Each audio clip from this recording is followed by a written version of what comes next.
વિષય કલરવ ધોરણ 1 પ્રથમ સત્ર પ્રકરણ 7 સસલું.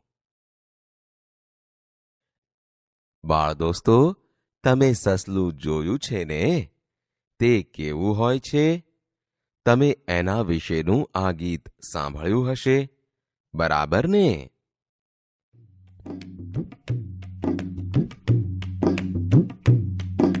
ધોળું ધોળું સસલું, ધોળું ધોળું સસલું, આમ દોડે તેમ દોડે, આમ દોડે તેમ દોડે, ડુંગર ઉપર ચડી જાય, ડુંગર ઉપર ચડી જાય, ગાજર ખાય પાણી પીએ, ગાજર ખાય પાણી પીએ, રાત પડે સૂઈ જાય, રાત પડે સૂઈ જાય, ધોળું ધોળું સસલું, ધોળું ધોળું સસલું, આમ દોડે તેમ દોડે, આમ દોડે તેમ દોડે, ડુંગર ઉપર ચડી જાય, ડુંગર ઉપર ચડી જાય, ધોળું ધોળું સસલું, ધોળું ધોળું સસલું, ધોળું ધોળું સસલું, ધોળું ધોળું સસલું.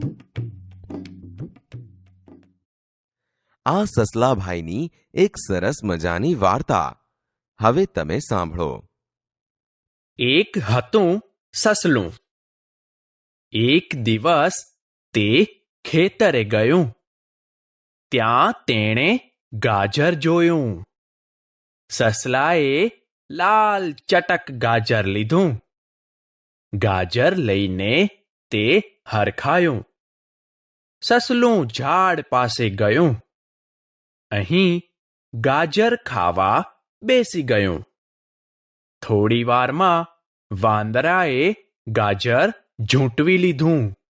સસલું કહે, વાંદરા ભાઈ, મારું ગાજર પાછું આપો. વાંદરો કહે, ના ભાઈ ના. સસલું હતું હોશિયાર. એને એક વિચાર સૂઝ્યો. આ છે સસલાનું ઘર. તેમાં રમકડાં છે અઢળક. રમકડાના ફળ લઈને સસલું ઝાડ નીચે ગયું. વાંદરાએ જોયું. વાંદરાને અનેક ફળ દેખાયા. સસલાએ પપૈયું બતાવ્યું. વાંદરાએ ગાજર પાછું આપીને પપૈયું લીધું. પપૈયું તો હતું રમકડું.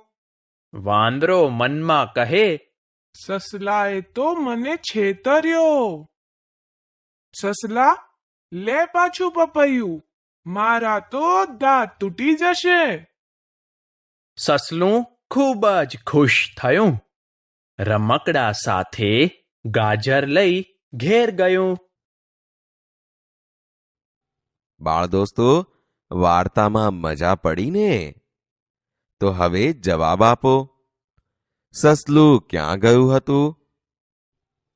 ખેતરે. ખેતરે સસલાને કોણ મળ્યું? એક વાંદરો. બરાબર. સસલા પાસે શું હતું? ગાજર. ગાજર કેવું હતું? લાલ ચટક. સસલાનું ગાજર કોણે ઝૂંટવી લીધું હતું? વાંદરાએ. બરાબર ને? સસલા પાસે શેના રમકડા હતા? ફળના રમકડા હતા. વાંદરાએ કયું રમકડું લીધું? પપૈયાનું રમકડું. ખૂબ સરસ. બાળ દોસ્તો, અહીં ખાવાની વિવિધ વસ્તુઓના ચિત્રો આપેલા છે. ચાલો આમાંથી તમને કઈ કઈ વસ્તુઓ ભાવે છે તે જાણીએ. આ છે આઈસ્ક્રીમ. શું તમને ભાવે છે? જો ભાવતો હોય તો તેની બાજુના ગોળમાં રંગ પૂરો અને તેનું નામ નીચે આપેલા લંબચોરસમાં લખો. આઈસ્ક્રીમ. આ રીતે. આ છે કેરી. જો તમને કેરી ભાવતી હોય તો ગોળમાં રંગ પૂરો અને નીચે લખો કેરી. એ આમ. આ છે પરોઠા. જો તે તમને ન ભાવે તો પાસેનું ગોળ ખાલી રાખો. આ છે રીંગણ, આ પપૈયું, આ ભીંડા, ગાજર, ચોકલેટ, આ કેળું, લાડવા, દ્રાક્ષ અને આ છે તરબૂચ. આમ તમે તમારી ભાવતી વસ્તુઓની પાસેના ગોળમાં રંગ પૂરો. અને તેના નામ લખો. બાળમિત્રો, અહીં આપેલા ચિત્રને ધ્યાનથી જુઓ. શું આ ચિત્રમાં તમને કંઈક અજુગતું લાગે છે? હા. માલવ, તને આ ચિત્રમાં શું જુદું લાગે છે? આ ચિત્રમાં તો માણસ ઉડે છે. હા, સાવ સાચી વાત. શું માણસ ઉડી શકે ખરો? ના. અને આ જુઓ, સૂર્ય અને ચંદ્ર બંને બાજુ બાજુમાં આકાશમાં દેખાય છે. શું આવું કદી બને? ના. મૈત્રી, તું કહે તો, તને આ ચિત્રમાં બીજું શું જુદું લાગે છે? અહીં તો માછલીઓને પાંખો છે, તે તો ઉડતી લાગે છે. સાવ સાચું. માછલીઓ શું હવામાં ઉડી શકે? ના. અને ઝાડ પરના માળામાં શું નાનું બાળક રહી શકે? ના. આ ચિત્રમાં તો બહુ ભૂલો દેખાય છે. સાચી વાત છે. આ ચિત્રમાં રહેલી ભૂલો આપણે શોધવાની છે. બીજી કઈ ભૂલો તમને આ ચિત્રમાં દેખાય છે? અહીં ઘરમાં પક્ષીઓ રહે છે, એવું કંઈ હોય? ના, એવું ના હોય. અને અહીં સસલું વાઘની નજીક છે. શું એવું ક્યારેય બની શકે? ના, એવું તો ક્યારેય ન બને. કેમ? નીરવ, તું કહે તો. સસલું વાઘની નજીક જાય તો વાઘ તેને તરત જ ખાઈ જાય. ખૂબ સરસ. આમ તમે આ ચિત્રમાંની ઘણી ભૂલો શોધી કાઢી. બાળ દોસ્તો, આ ચિત્રો જુઓ. એમાં કેટલાક ચિત્રો નાના મોટા, લાંબા ટૂંકા અને ઊંચા નીચા છે. આવો તેમની સરખામણી કરીએ. આ બે પતંગ જુઓ. કયો પતંગ નાનો છે, કયો પતંગ મોટો છે? આ લાલ રંગનો પતંગ મોટો છે અને વાદળી રંગનો પતંગ નાનો છે. હવે આ બે છોકરીઓ જુઓ. તેમના ચોટલા જુઓ. કોના ચોટલા લાંબા છે, કોના ચોટલા ટૂંકા છે? આ છોકરીના ચોટલા લાંબા છે અને આ છોકરીના ચોટલા ટૂંકા છે. હવે આ વૃક્ષો જુઓ. આ વૃક્ષ ઊંચું છે તો આ વૃક્ષ નીચું છે. બરાબર ને? હવે આ તોરણ જુઓ. આ તોરણ ટૂંકું છે તો આ તોરણ લાંબુ છે. કેમ, ખરું ને? આપણે જોયું તેમ પતંગો રંગીન છે. તો તમે બાકીના ચિત્રોમાં પણ રંગ પૂર્ણી કરો. બાળ દોસ્તો, આ શબ્દોની યાદી જુઓ. તે શબ્દોમાં ન, મ, ગ અને જ આવે છે. હવે નીચેનું કોષ્ટક જુઓ. અહીં ઊભી હરોળમાં ન, મ, ગ અને જ લખેલ છે. ન થી શરૂ થતા હોય તેવા શબ્દો ન ની સામે, મ થી શરૂ થતા શબ્દો મ ની સામે, એ રીતે ગ અને જ વાળા શબ્દો લખવાના છે. હવે ઉપરના કોષ્ટકમાંથી એક એક શબ્દ લઈ નીચેના કોષ્ટકમાં યોગ્ય સ્થાને લખીશું. નાક તો ન સામે લખાય. મકાન તો મ ની સામે લખીશું. ગરમ તો ગ ની સામે. મગર તો મ ની સામે લખાશે. એ જ રીતે ગાજર તો ગ ની સામે, નરમ તો નની સામે, ગગન તો ગની સામે અને મોરલો તો મની સામે લખાશે. જલેબી અને જામફળ બંને જની સામે લખાશે. મરચું મની સામે, ગણપતિ તો ગની સામે લખાશે. નગારું નની સામે, જાસૂદ અને જીરાફ જની સામે, જ્યારે નામ નની સામે લખાશે. આમ આ કોષ્ટક આવું તૈયાર થશે. વિદ્યાર્થી મિત્રો, આજે આપણે વર્ગખંડમાં એક રમત રમીએ. આ રમત માટે બધા વિદ્યાર્થીઓએ અર્ધવર્તુળ આકારમાં બેસી જવું. ત્યારબાદ રમત શરૂ થતાં બધા વિદ્યાર્થીઓ વારાફરતી વ મૂળાક્ષરથી શરૂ થતા શબ્દો બોલશે.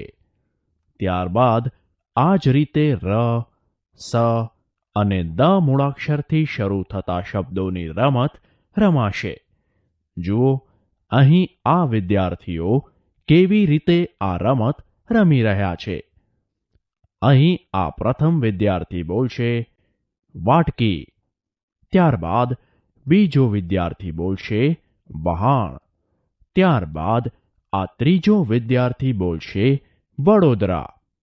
પછી આ ચોથો વિદ્યાર્થી બોલશે વાઘ. આમ રમત આગળ વધતી રહેશે. આ જ પ્રમાણે બધા વિદ્યાર્થીઓ વારાફરતી ર, સ અને દ મૂળાક્ષરોથી શરૂ થતા શબ્દો બોલવાની રમત રમશે. તો હવે તમારા શિક્ષક કહે ત્યારે તમે પણ આ રમત રમો. બાળમિત્રો, અહીં માટીથી બનાવેલા દ્રાક્ષ અને કેરીના રમકડા છે. શું તમે પણ ક્યારે માટીમાંથી આવા રમકડા બનાવ્યા છે? ના ને? તો તમારા શિક્ષક કહે ત્યારે તમે પણ માટીમાંથી દ્રાક્ષ, કેરી, સફરજન, દાડમ જેવા ફળોના રમકડા અને બટાકું, દૂધી, રીંગણ, ટમેટું, વટાણા જેવા શાકભાજીના રમકડા બનાવો. બાળ દોસ્તો, આ ચિત્ર જુઓ. આ રાજાના દરબારનું ચિત્ર લાગે છે. સિંહાસન પર રાજા બેઠા છે. સામે દરબારીઓ છે. આ ચિત્રમાં ઘણી વસ્તુઓ દેખાય છે. તે તમારે ગણીને પ્રશ્નોના ઉત્તર આપવાના છે. તે અંક પણ જે તે ચિત્રની સામે ખાનામાં લખવાનો છે. સમજી ગયા ને? તો પ્રશ્ન સાંભળો, વિચારો અને કહો. ચિત્રમાં કેટલી વ્યક્તિના માથે પાઘડીઓ છે? 5 વ્યક્તિઓના માથે. ખૂબ સરસ. તો પાઘડીના ચિત્રની સામેના ખાનામાં લખો 5. હવે બીજો પ્રશ્ન. ચિત્રમાં દીવા કેટલા છે? ગણીને કહો.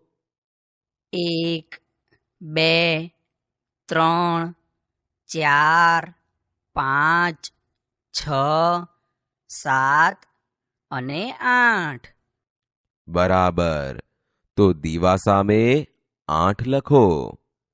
હવે આ પ્રશ્ન સાંભળો. ચિત્રમાં એક ડાળી છે.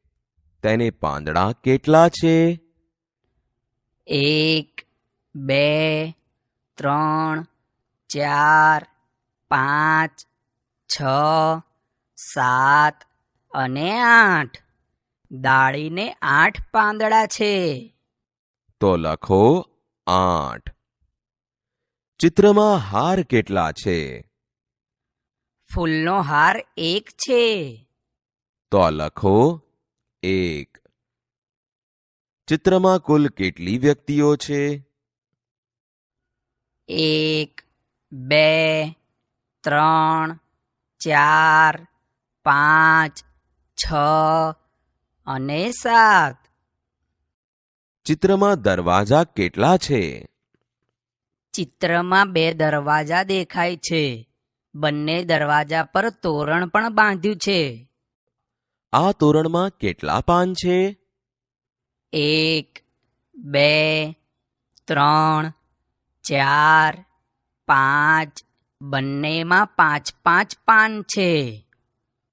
બહેનના હાથમાં ફૂલનો હાર છે તો એ હારમાં કેટલા ફૂલ દેખાય છે?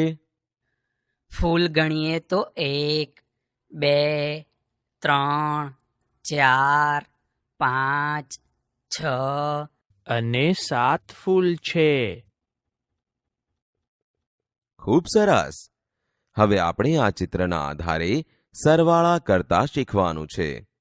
જેમ કે ફૂલની ડાળીની બાજુમાં પાળી પર 2 દીવા છે, તે પછીના દરવાજા પર 3 દીવા છે, તો આ 2 અને 3 દીવા મળી કુલ કેટલા દીવા થાય?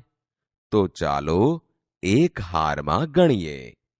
1 2 3 4 5 કુલ 5 દીવા થયા. એટલે કે 2 + 3 = 5. કેમ, ખરું ને? હવે આ જુઓ, બંને દરવાજા પર 3 દીવા છે. આ કુલ દીવા કેટલા થાય તે ગણવું છે. તો ચાલો બંનેનો સરવાળો કરીએ. દીવા ગણીએ તો 1 2 3 4 5 6. તો 3 + 3 = 6 થાય.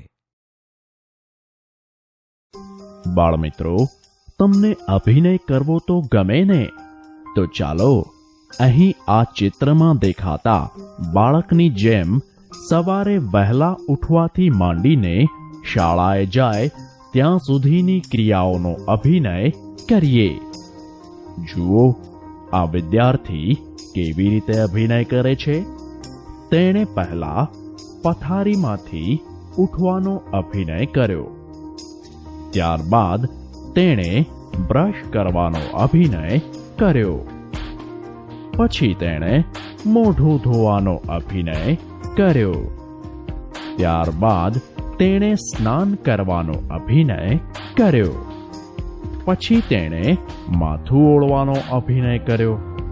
ત્યારબાદ તેણે દફતર ભરાવી શાળાએ જવાનો અભિનય કર્યો. તો હવે તમે પણ આ પ્રમાણે સવારે વહેલા ઉઠવાથી માંડીને શાળાએ જાઓ ત્યાં સુધીની ક્રિયાઓનો અભિનય વર્ગખંડમાં કરી બતાવો.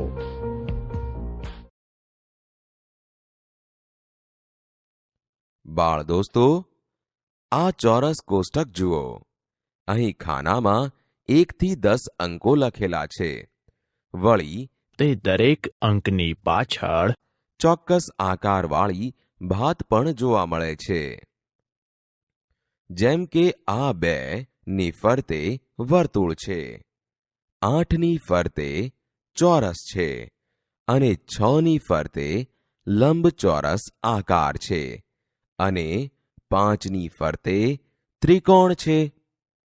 તમારે કાંકરી અથવા પાસો ઉછાળવાનો છે.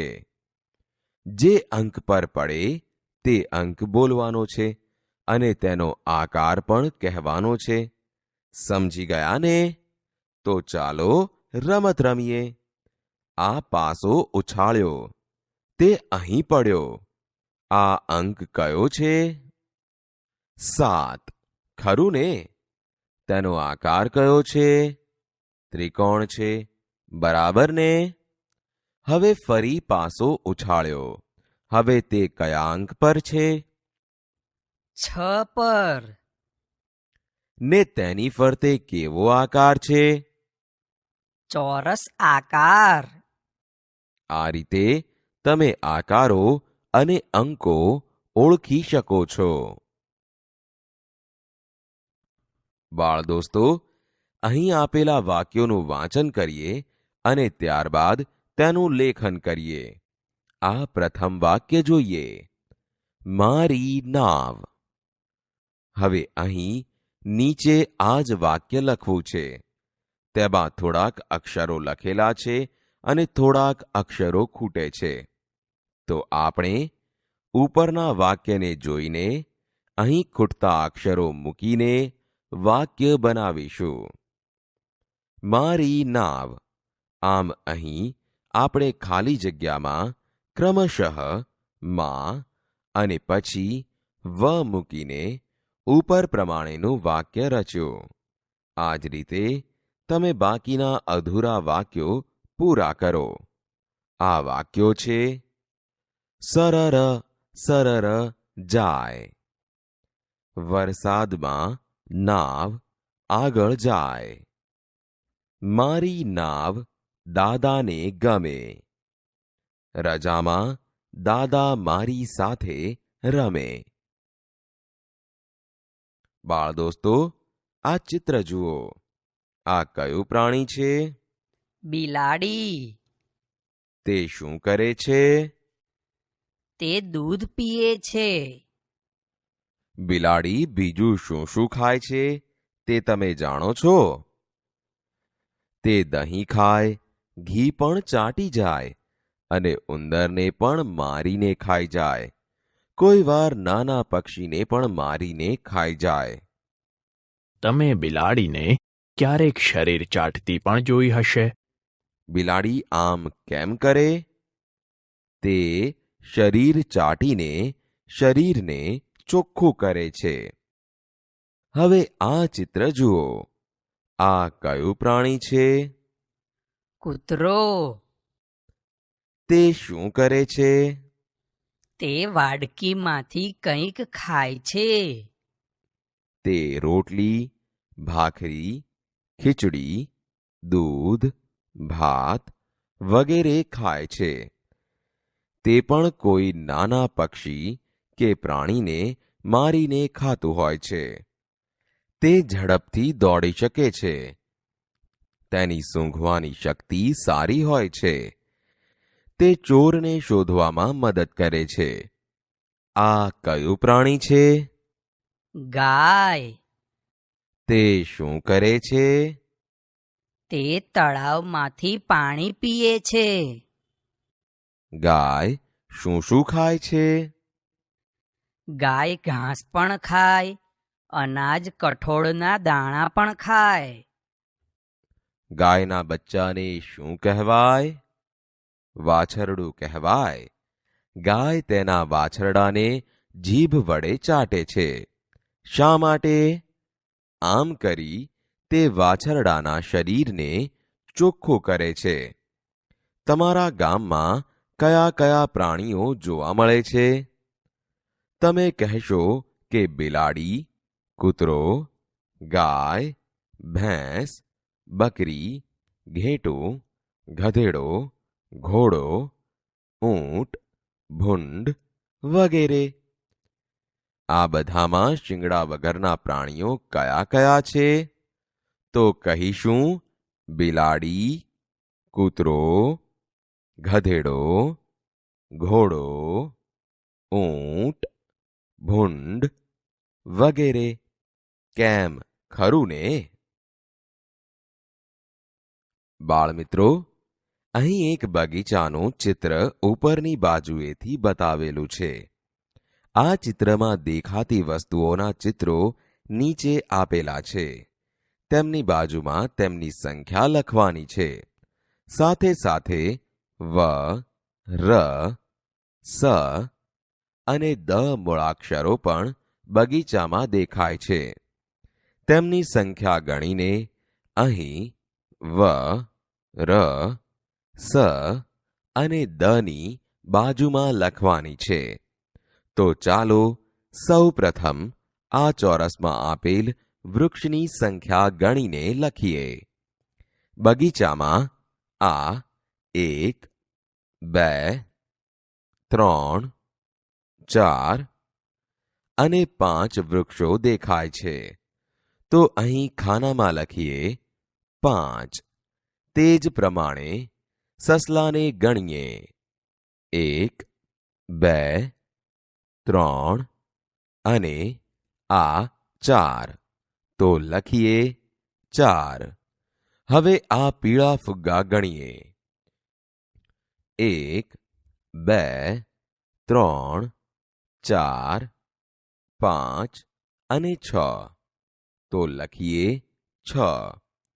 હવે ટોપી આકારની બેસવાની જગ્યાઓને ગણીએ. 1, 2, 3, 4, 5 અને 6. તો લખીએ 6. હવે આ પક્ષીઓને ગણીએ. 1, 2, 3. તો અહીં લખીએ 3. આ લાલ ફુગ્ગાઓને ગણીએ. 1, 2, 3, 4, 5, 6, 7 અને 8. તો અહીં લખીએ 8. હવે બગીચામાં દેખાતા વ, ર, સ અને દ મૂળાક્ષરોને ગણીએ. પ્રથમ વ ગણીએ. 1, 2, 3, 4, 5, 6 અને 7. તો અહીં લખીએ 7. ત્યારબાદ ર ગણીએ. 1, 2, 3, 4, 5, 6, 7 અને 8. તો લખીએ 8. હવે સ ને ગણીએ. 1, 2, 3, 4, 5 અને 6. તો લખીએ 6. હવે દ ને ગણીએ.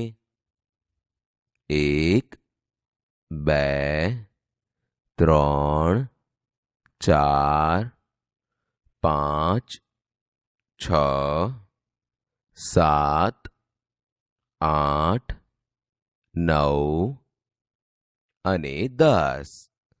તો અહીં ખાનામાં લખીએ 10. બાળ દોસ્તો, અહીં આપેલા ચિત્રો જુઓ. આ જુઓ, સફરજન 3 છે, તેથી 3 વર્તુળમાં રંગ પૂર્યો છે ને છેલ્લે વર્તુળમાં 3 લખેલ છે. હવે આ પ્રમાણે આગળ કામ કરવાનું છે. આ કેરીઓ જુઓ, કેટલી છે?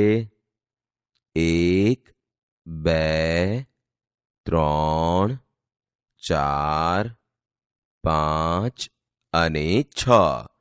6 છે. તો 6 વર્તુળમાં રંગ પૂરો ને કેરી લખેલું છે તેની નીચેના ખાનામાં 6 લખો. એ રીતે આ ગાજર 8 છે, તો 8 વર્તુળમાં રંગ પૂરવો પડે. એ આમ ને લખો 8.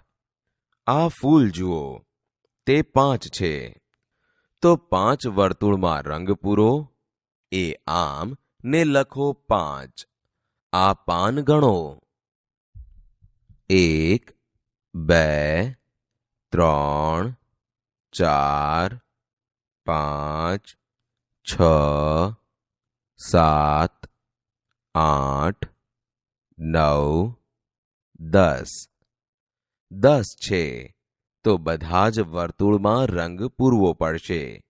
એ આમ ને પાનની નીચે લખીશું 10.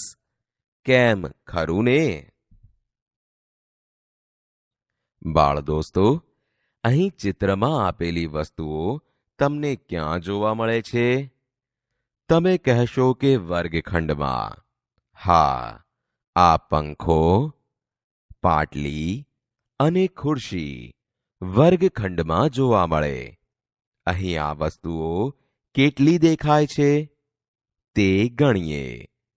પંખો 1, પાટલીઓ 2 અને ખુરશીઓ 3 છે. તમે તમારા વર્ગખંડમાં કેટલા પંખા, ખુરશીઓ અને ટેબલ છે તે ગણો.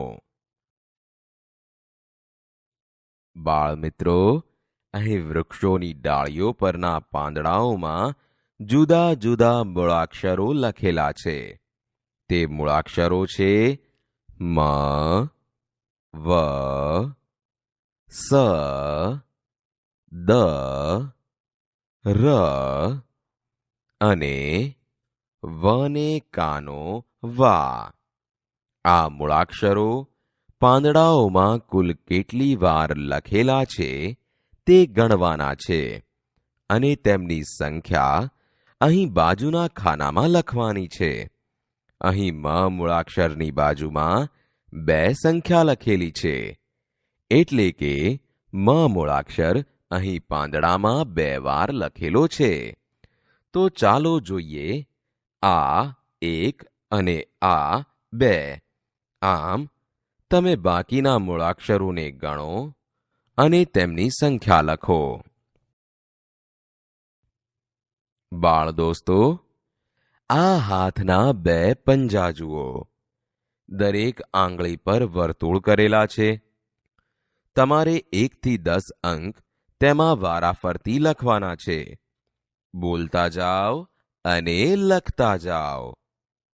1 2 3 4 5 6 7 8 9 10. તો 1 થી 10 લખાઈ ગયા ને? આમ આપણા બંને પંજાની કુલ આંગળીઓ 10 થાય. હવે અહીં આપેલા તોરણમાં ખૂટતા અંકો લખીએ.